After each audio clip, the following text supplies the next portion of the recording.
அதாவது India India வந்து இந்தியான்னு இல்லை, உலகமே வந்து அழிஞ்சதுக்கு காரணம் என்னென்னா இந்த ஜூஸோட அந்த கவர்மெண்ட் சிஸ்டத்தில் சேர்ந்தது தான். ஏன் அப்படின்னா அந்த காலத்தில் எல்லாமே ராஜாக்கள் தான் ஆண்டாங்க. ராஜா ராஜா மட்டும்தான் தெரியும். இந்த கவர்மெண்ட்டு ரூல்ஸு ரெகுலேஷன்ஸு இதெல்லாம் கிடையாது.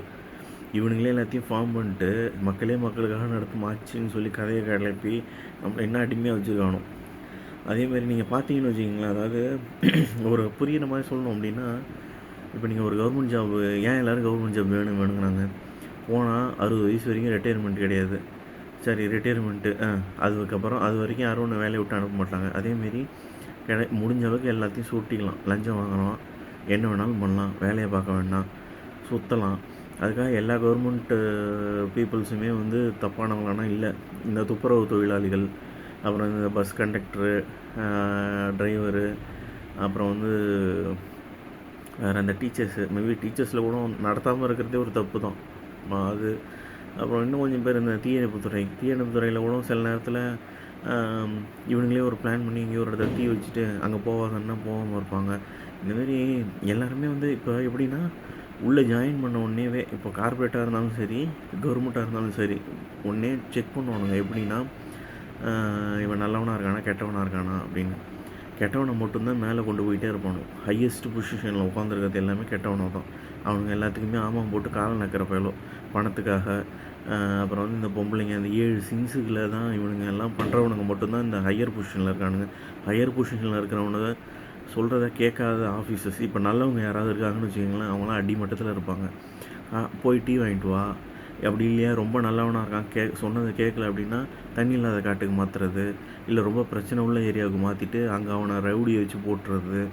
அதேமாரி இந்த போலீஸ்காரனுங்களெல்லாம், இந்த போலீஸ்காரங்க அப்புறம் வந்து இந்த கவர்மெண்ட் ஸ்டாஃப்ஸுமே தான் எல்லா இடத்துலையுமே இந்த தப்பு நடக்கிற மேக்ஸிமம் ஆஃப் ஏரியாவில் இருக்கிறவனுங்களெல்லாம் என்ன பண்ணுவாங்கன்னா, அவங்கள எங்கே பார்த்தாலும் மாற்றி மாற்றி மாற்றி அலக்கழித்து அவனை ஒரு கட்டத்தில் அவனை காலில் உழ வச்சு அவனை வந்து ஒரு மாதிரி எப்படி ஒரு சைக்கோ அட்டாக் போட்டு ரொம்ப டார்ச்சர் பண்ணுவானோ அவன். அதேமாதிரி நம்ம இதிலே சொல்லுவாங்க பார்த்துருக்கீங்களா, அதாவது உனக்கு பிழைக்க தெரில, ஏமாற்ற தெரில அப்படிங்கிறத சொல்ல மாட்டாங்க. அதாவது ஏமாத்துறதுங்கிறது ரொம்ப கேவலமான ஒரு விஷயம். நேர்மையாக இருக்கிறதுக்கு தான் தெம்பு வேணும். உனக்கு வந்து பிழைக்க தெரில அப்படின்னு சொல்லுவானோ இந்த காலத்தில். அந்த மாதிரி நம்மளை சுற்றி உலகமே வந்து ரொம்ப நம்ம வந்து அதாவது கலியுகத்தின் கடைசியில் இருக்கும். ஏன்னா கலியுகம் வந்து ரொம்ப மோசமானது அப்படிங்கிறது நான் சொல்ல உங்களுக்கு தெரியும்னு நினைக்கிறேன். எங்கே பார்த்தாலும் நிறையா தப்பு நடக்குது. முன்னாடிலாம் வந்து கிட்னியை தட்டி விற்றுட்டு இருந்தானோ, அதனால் ஏகப்பட்ட பிரச்சனை வந்துச்சு. ஏன்னா போலீஸில் கம்ப்ளைண்ட் வரும், ஏன்னா அவங்களோட குடும்பத்தில் யாராவது கொடுப்பாங்க. இப்போல்லாம் என்ன பண்ணுறானோ, இந்த எப்படி சொல்கிறது, இந்த அனாதை பசங்களை எல்லாத்தையும் அப்படியே கூப்பிட்டு போயிட்டு பொண்ணு கிட்னி அது இதுன்னு திட்டிடுறானோ. இந்தமாரி தப்பு நடந்துக்கிட்டு தான் இருக்குது உலகத்தில். ரொம்ப மோசமாக போயிட்டுருக்கு உலகம். இந்த கவர்மெண்ட் சிஸ்டமே தப்பு தான். கார்ப்பரேட் சிஸ்டமும் தப்பு தான். அதனால் நீங்கள் தான் மக்கள் தான் முழிச்சிக்கணும்.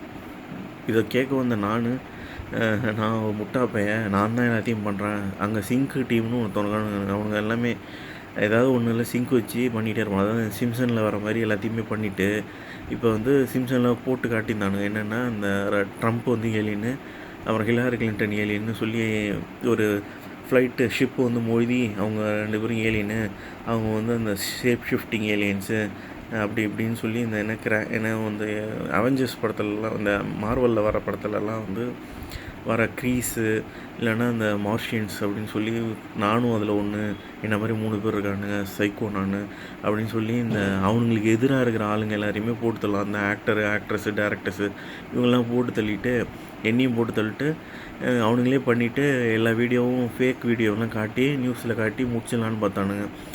இந்த மாதிரி அவனுக்கு ரொம்ப பவர்ஃபுல்லாக அவனுங்க எல்லாத்துலேயும் ஆள் இருக்கானுங்க.